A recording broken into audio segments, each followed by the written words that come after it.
Madera de Guerrero respetaba esa posición presidencial.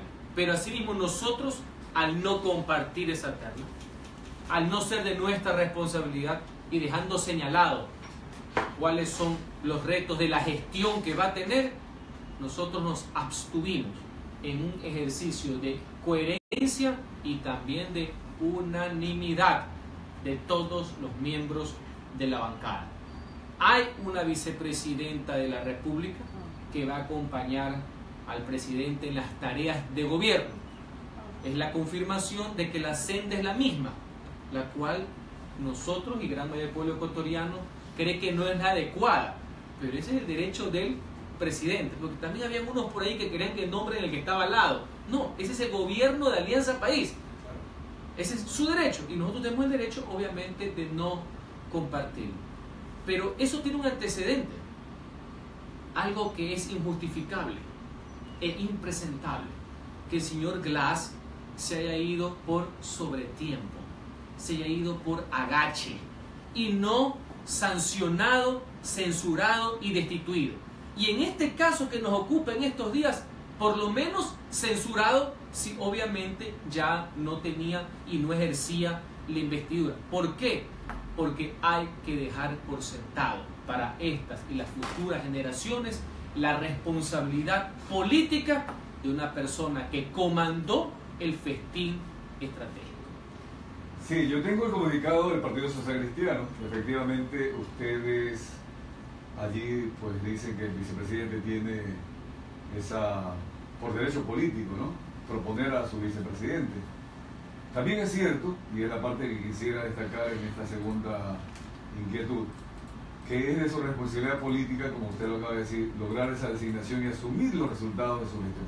Entonces aquí hablamos de lograr esa designación, pero sí sabíamos que no tenía los 69 votos y se corrió el riesgo en el evento de no haber sumado 3 votos del movimiento Creo, o ex asambleísta del movimiento Creo.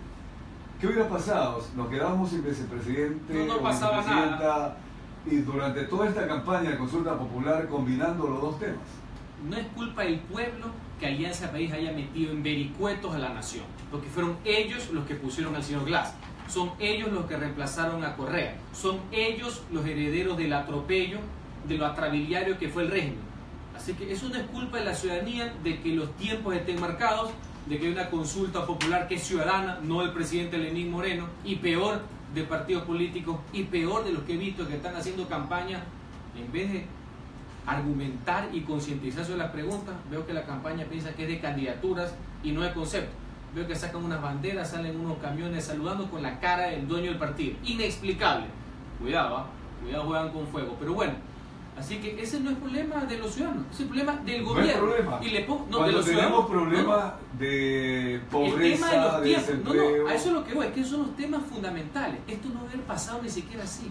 El señor Glass debe haber sido destituido hace varios meses por la Asamblea. Y hace varios meses ya debemos haber tenido vicepresidente. Sino que aquí todo lo hicieron con cálculos. Ellos cometieron errores. Obvio. Pero ese error de alguna manera había que corregirlo. Total. Y no mezclarlo con la de la consulta, porque esperar que por efecto de la ley recién entre el 3 y 4 de febrero tengamos vicepresidenta oficial, a la larga eso podía perjudicar la consulta popular, ¿o no? Eso hay que preguntarle a los estrategas del régimen, que para efectos prácticos los verdes han sido unas cosas, correístas y morenistas, porque si hubiéramos destituido a Glass en un procedimiento expedito, desde que presentamos el segundo proceso de juicio político el 7 de noviembre, hace mucho tiempo, y ese tema estuviera hasta resuelto. Sí, yo sé, pero no estaba resuelto. Y podría complicar más. No, sí va a complicar. Para la gobernabilidad, la estabilidad. Se ha puesto de moda la palabra gobernabilidad, ¿no? Sí, no, yo sé, pero es que es cierto, pues es cierto. Sí. Cuando inclusive vemos que hay un grupo que puede ser hoy día de 200, 400, que están trabajando por el no, y de alguna forma argumentando, ¿no? Y entonces necesitaban tener de alguna forma una legitimidad en la vicepresidencia para que ojalá este capítulo ya se cierre. Es claro que el gobierno tenía los votos, si no, no se hubieran aventurado. Eso es lo que hicieron el Asado, ¿no? Algo que yo no digo que no estaba bien, pero era muy ortodoxo y no tiene antecedentes. Hubo un solo punto en el orden del día. En el mismo punto estaba el conocimiento del oficio del presidente donde argumentaba el por qué el vicepresidente estaba ausente, definitivamente en la práctica cesado, y en el mismo punto, en un párrafo seguido, la elaboración y designación de ¿Cómo califica esa inclusión de 2 puntos? Eso es lo que, no, es un solo punto dentro del mismo oficio. Por eso, entre otras cosas, mi estimado amigo, la abstención fue razonada, porque también ahí estaba lo del señor Glass. Entonces, pero ustedes se abstuvieron también de aceptar, claro, que ya porque el punto era fuera de funciones el ex vicepresidente. ¿Por qué? No, es que justamente estamos razonando. Es un solo punto, un solo oficio que contenía 2 temas. Exactamente. Lo de Glass y la terna para vicepresidente. Por eso, entre otras cosas, es la abstención, que es no estar de acuerdo de forma motivada. Hay otros, me parece muy bien, yo no estoy aquí para calificar, porque yo no soy analista político, yo soy político, de que votaron no. Te imagino que votaron no también porque se vaya Glass también. Así es, claro. Estaban en contra de que se vaya Glass. Allá ellos, yo pero respondo ustedes por también el se mandato. abstuvieron, que es casi como votar en contra. De forma razonada, justamente por los argumentos que le estoy diciendo. Y arregló seguido, el siguiente punto del día era posesión. Casi todas las designaciones de los presidentes han sido un día y las posesiones otras. Así que ellos siempre tuvieron los votos. Siempre los tuvieron, así no nos engañemos. Por eso es que estaban las 3 candidatas presentes, o sea, cualquiera de ellas, inclusive cada uno habrá tenido en la hasta su discurso preparado. En la posesión estuvo todo el gabinete 1, el gabinete 2, el gabinete 3, el ampliado, las autoridades, el protocolo. Está bien, lo tenían todo armado, ese es su derecho, si no estoy discutiendo. Por eso es que no necesitaban nuestros votos, nosotros no estábamos de acuerdo, de una manera bastante castiza, por decirlo menos de decirlo. Así que ahora sí vamos, como usted muy bien señala, a lo de fondo. 1. La señora ya es vicepresidenta de la República. Ahora sí, vamos a juzgarla por sus actos como vicepresidenta de la República sin prejuicio de todos los antecedentes que la han acompañado en su carrera política. Y 2, si sigue manteniendo con el presidente, a lo cual ellos tendrán su derecho y nosotros el derecho, obviamente, a oponernos con ese modelo económico y político, obviamente nos encontrarán. ¿Por qué? Porque hay temas de carácter del empleo, hay temas de carácter social. Nosotros en la legislatura tenemos proyectos como la 6 de Guerrero que necesitamos que salga adelante, como el tema de la eliminación de la tabla de drogas.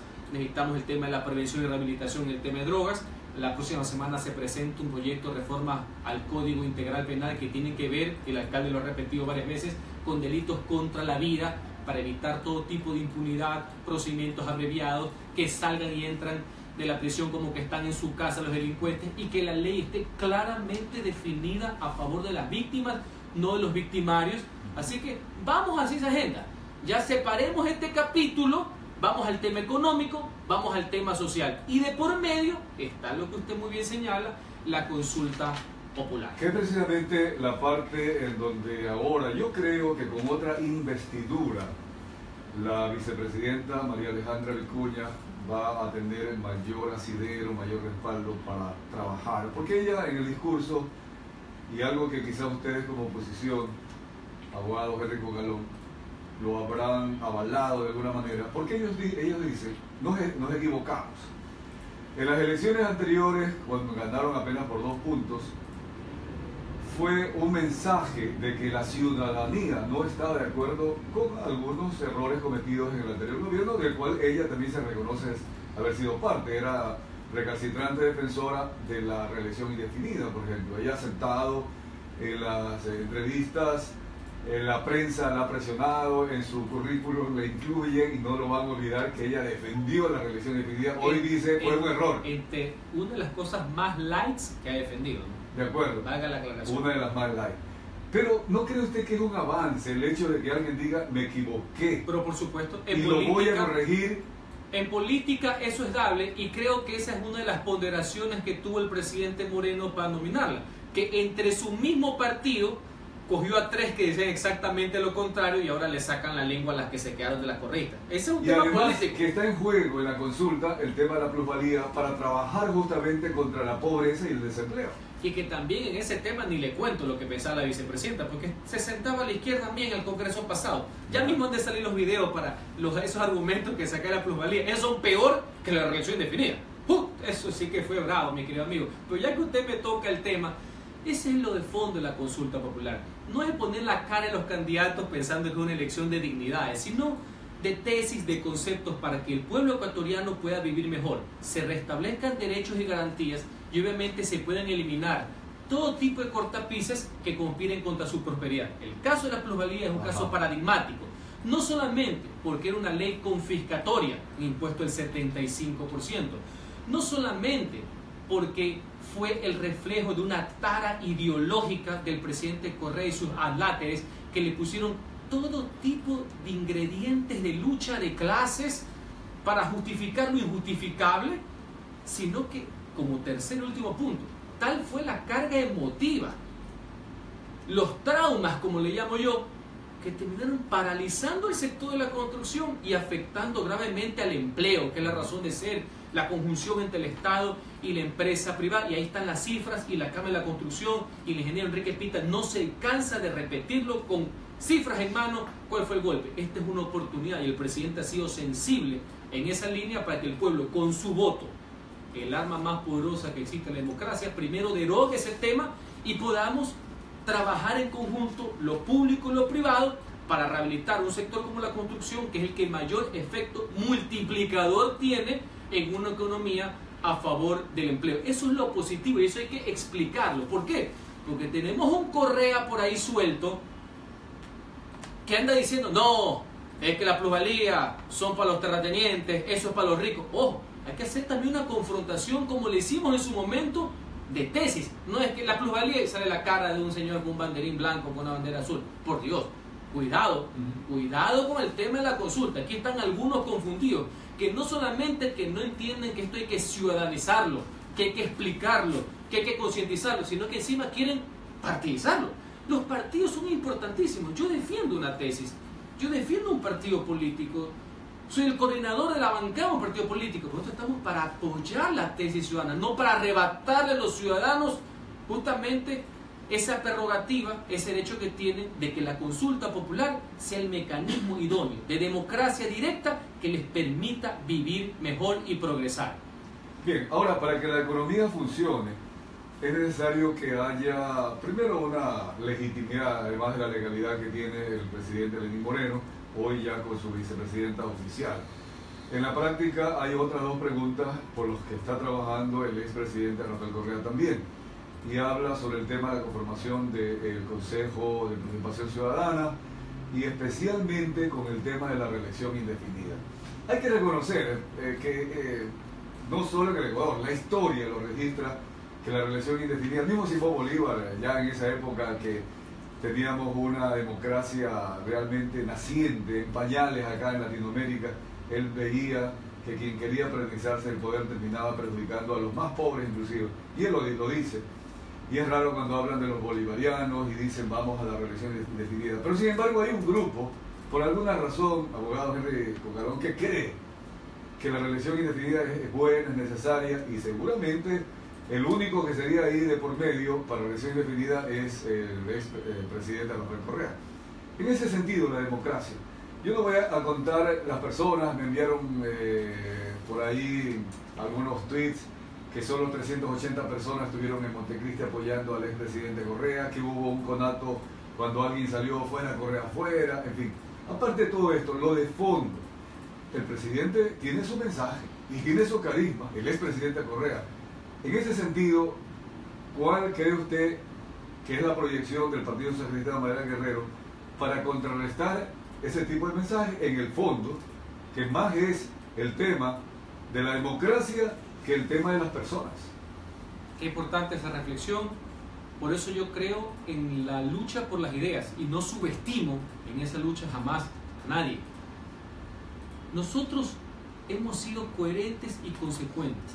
Hay gente que sostiene que la reelección indefinida es válida. Te lo acabo de señalar. Pues bien, este es el momento para sostenerlo en las urnas. Si hay gente que cree que debe existir la reelección indefinida, serán las urnas, el voto, la consulta popular lo que lo dirima, no lo que hizo la Asamblea en el año 2015, que por la ventolera, por las rendijas, para acomodar la Constitución a una situación en particular y a un caudillo en particular, hicieron trafacía y media para hacer desastres del poder. Eso es lo que nosotros combatimos, más allá que no queríamos la reelección, era el procedimiento. Si Montecristi, la Constitución aprobada por el pueblo, nos guste o no, había estipulado que la reelección era por una sola vez, consecutiva o no. Cualquier cambio a esa voluntad popular solo se puede hacer a través del pueblo, sin bypasearlo.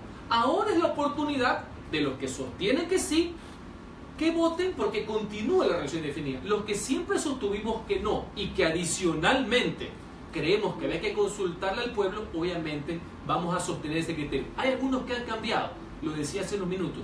De demócratas, es propio la rectificación cuando hay una fundamentación. Obviamente al expresidente Correa no le interesa, porque él sabe que esa fue la ventana que le dejaron con dedicatoria en ejercicio. Porque Correa lo que hizo varias veces fue acomodando la Constitución a sus intereses. Le pongo un ejemplo. En el 2006, cuando él se presentó por primera vez, la norma decía que solo puede ser candidato saltando un periodo. La acomodó para ser candidato en 2009 y la volvieron a acomodar. O sea, él reformaba la Constitución estando él como beneficiario directo, sin lógica alguna. 1. 2. El tema del Consejo de Participación, que en la práctica estatizó la participación ciudadana y la puso al antojo, la puso al arbitrio del que sabemos, que se convirtió en la práctica en la joya de la corona de lo que hubiera sido una participación ciudadana. Aquí fue obviamente las veleidades del señor Correa, obviamente que le preocupa. Y ahora dice una falacia, dice ellos y él, que se autoproclamó jefe de todas las funciones del Estado y decía que era jefe de la justicia, jefe de los municipios, frase que ha sido analizada internacionalmente, que es motivo de burla, valga la aclaración. Ahora dice que el señor presidente Moreno va a designar directamente a un consejo de participación y que por tanto hay una dictadura en el país, y hace el ridículo presentando esa en la OEA. En la OEA que él vilipendiaba, en la OEA que él criticaba, en la OEA que él amenazaba, y que los ciudadanos ecuatorianos que iban a ejercer derechos de participación a presentar una queja o un petitorio, como en nuestro caso, cuando pedimos que la OEA venga a ser observador del proceso electoral, recibimos nada más y nada menos que el calificativo de antipatriota. Sí, o ventepatria, que es aquí entre nos lo peor que puede haber en política. Y después se quejan de por qué la gente los trata así. Pues bien, ¿qué es más importante que sea el pueblo? Y en eso nosotros como partido estamos apoyando, concientizando, explicando, no solamente con la franja que nos tocará como a todos los que se inscribieron por el sí, no solamente en las redes sociales, sino en ese gran tejido social que hay en este caso en la ciudad, que a mí me compete, en ese trabajo territorial de explicar la pregunta, explicar por qué le conviene, qué es lo que hay atrás, por qué hay que ser consecuentes, porque eso va a mejorar su calidad de representación y de participación, y en el caso de la plusvalía, de su mejora de sus condiciones de vida. Y en nuestro caso, estimados oyentes, con absoluta coherencia con lo que hemos venido sosteniendo a lo largo de los años. Ahora, inclusive, con mayores elementos. Sí, ahora la siguiente inquietud, abogado Enrico Galón, se la voy a plantear para unir, ¿verdad?, lo que está en juego en la consulta popular, el fondo de lo que estamos conversando, no las personas. Está en juego la pobreza y está en juego el empleo, sobre todo, para salir adelante los ecuatorianos. Pero eso se ata con el momento político. La historia que nos dice, alguna vez cuando era crítico de los gobiernos, el ex presidente ya difunto, León Febres Cordero, optó por unas preguntas y luego trabajó en contra, y se votaba por personas, en contra de Sisto Gran Ballén, y luego también en contra, fue antes, ¿verdad?, contra Febres Cordero, en algo que de pronto le convenía al pueblo. Pero la ciudadanía dice, no, yo voto en contra del que pregunta. Y ese es un antecedente que todavía podría suceder entre Lenín Moreno o a favor, podría ser, de Rafael Correa. Si en este momento nos estamos jugando el tema de la pobreza, seguramente habrá personas que creen que el socialismo del siglo XXI es la solución, pues, abogado Enrico Galón. Y el carisma y el discurso, la retórica del expresidente Rafael Correa es contundente. Y no importará la realidad que estamos viviendo hoy con un 60% de ecuatorianos que no tienen un empleo digno, los pobres, 1 de cada 4 viviendo con menos de $3 diarios, y lo que está pasando en Venezuela. Sin embargo, ¿cree usted que todavía los ecuatorianos no somos testigos de esto, sino nada más de las personas? Usted ha citado ejemplos válidos y correctos de la historia que nos lleva a tener la experiencia suficiente para no cometer esos errores, de no personalizar las consultas, porque a veces la marea puede estar en positivo. Eso pasó en el año 97 con la consulta del 25 de mayo, donde se ratificó la cesación de Abdalá Bucaram y en una pregunta separada se designó a Ferdinand Alarcón. Pregunta separada, mucha gente se olvida. Pasó lastimosamente cuando se castigó al régimen de Durán Ballén y no se permitió una pregunta positiva que tiene que ver con la seguridad social, por poner un ejemplo. Está como está. Por poner un ejemplo. O cuando se castigó al presidente Febres Cordero en el año 86 y se votó no en una pregunta positiva sobre participación ciudadana de los independientes. O sea, los ejemplos que usted cita, el caso, son correctos. Por eso la experiencia nos lleva a que no se trate de cometer los mismos errores y no se trate de subestimar a los adversarios. Entonces, evidentemente, por eso nosotros queremos hacer un enfoque de ciudadanización de las preguntas. Claro que hay un componente político, jamás rechacemos el tema político. Lo que he dicho es que no es conveniente partidizarla, porque ahí ha venido un juego, un choque un poco más complicado, que es lo que usted está señalando, sino explicarle a la gente por qué con estas preguntas podemos iniciar, no hay que ser farsante ni demagogo, iniciar un proceso de democratización después de una década de abusos, atropellos sostenidos, donde el mismo Estado era utilizado para perseguir a comunicadores, a perseguir a todo el que piense distinto. Ese es un proceso y esta es la primera pauta. A lo mejor se le puede reconocer al presidente Moreno que tuvo en ese momento la visión de canalizar, porque es él el que ha convocado la consulta, no nació de una iniciativa ciudadana con firmas. Uno. Y dos, es un aspecto netamente político-democrático, sino que también el tema, por ejemplo, de lucha anticorrupción, que es una de las preguntas, tema que tiene que ver con algo que fue muy criticado, el tema del Yasuní también, que fue una contradicción del régimen anterior. Valga la aclaración, nosotros en el Congreso votamos en contra de la explotación y a favor del Yasuní. Por eso a nosotros se nos hace fácil la consecuencia de apoyar la consulta, porque obedece a tesis que le hemos sostenido siempre. Yo respeto los que se han cambiado, porque de la mitad que veo que se han inscrito por el sí, los vi en el 2015 decir exactamente lo contrario, y no necesariamente hablo de la vicepresidenta de funciones. Se han dado cuenta del Esa es parte del tema. Sí. O se acomodaron mejor. ¿Ya? Dejémoslo de ese tamaño, porque los mismos que boriferiaban ahí de Correa ahora están con Lenín, y con esa pinta que las conocemos, mañana cambia y van a hacer lo mismo con un tercero. Ya el pueblo los conoce y por eso los tiene debidamente encasillados. Oportunistas es una palabra elegante de salón para poderlo calificar. Así que nosotros tenemos que seguir con esa coherencia, explicarle a la gente derechos, garantías, afán de prosperar. Esa va a ser nuestra campaña, una campaña de tesis, no de nombres, no de números, no de caretas. En esa campaña los personajes del Partido Social Cristiano, Mayra Guerrero, si digo personajes, es la persona que más destaca, ¿no? Porque hay muchos jóvenes que se están inscribiendo y están estudiando la filosofía, todo lo que es la parte de la ideología social cristiana. Ojalá que realmente se fortalezca y que el Partido Social Cristiano no dé cabida a las componendas, no dé cabida al populismo, en algún momento fue acusado de tal cosa.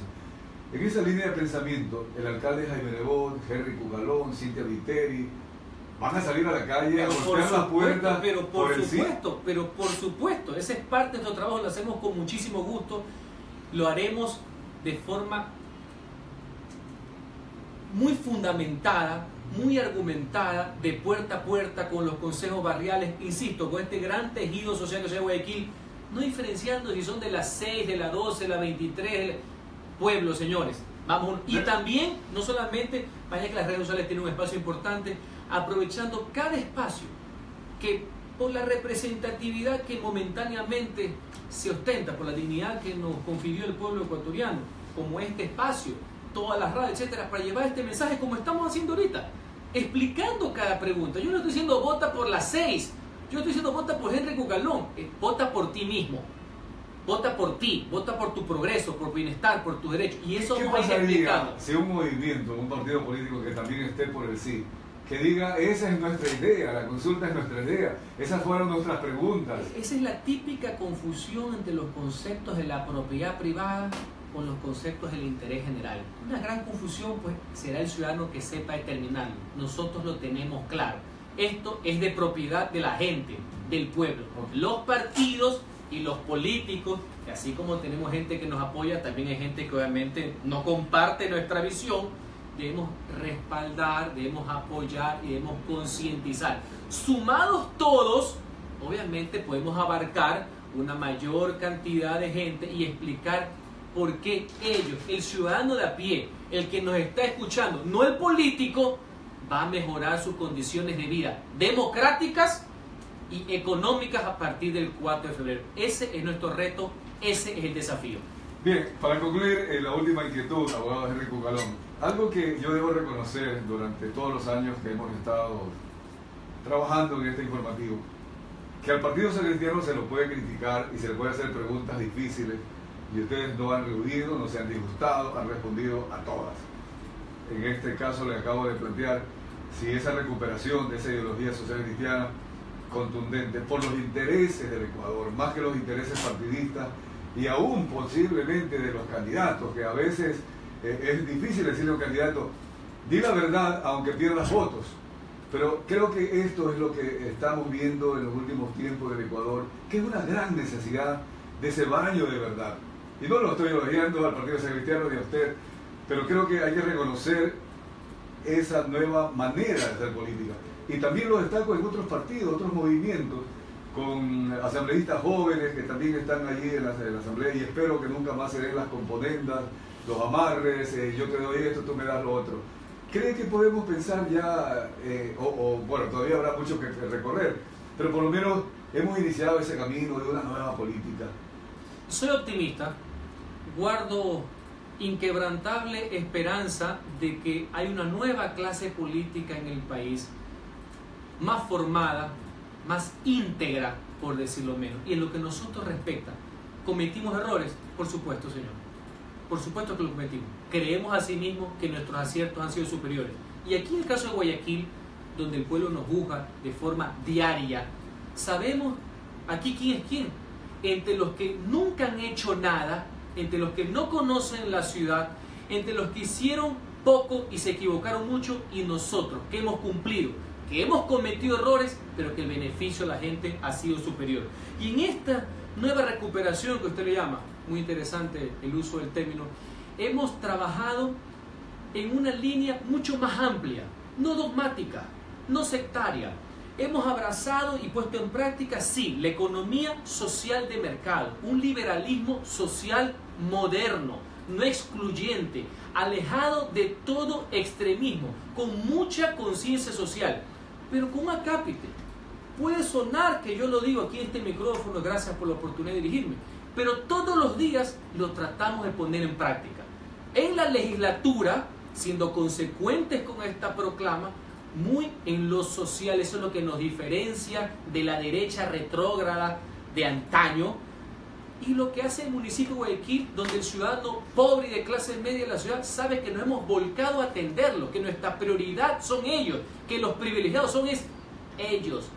Entonces, eso es lo importante de esta nueva reinserción, si es que podemos utilizar el término, de esta nueva línea refrescada que nos ha permitido llegar con más fuerza ahora, y usted ve cómo el Partido Social Cristiano ha venido en franca recuperación en las últimas elecciones, y que nos va a permitir en el proceso electoral del 2019 continuar, ganar, pero ganar ¿para qué? Para seguir sirviendo a los más pobres y a los más necesitados. Bien, pues le agradecemos. Hemos escuchado al abogado Henry Cucalón, asambleísta por Guayas, integrante de la Comisión de Justicia y Estructura del Estado, Partido Social Cristiano, Madera Guerrero. Ya tendremos oportunidad de conversar sobre los proyectos de ley que ustedes están proponiendo. Eso para es importante. Atacar el narcotráfico, atacar la violencia. Retomo sus palabras. Esto es importante, el diagnóstico de lo que ha pasado. La gente nos eligió por su futuro y nosotros tenemos propuestas también de carácter económico, social, que necesitamos darle a conocer a la ciudadanía. Eso es muy importante y le agradezco por la De oportunidad. acuerdo, muy bien. Vamos al corte comercial.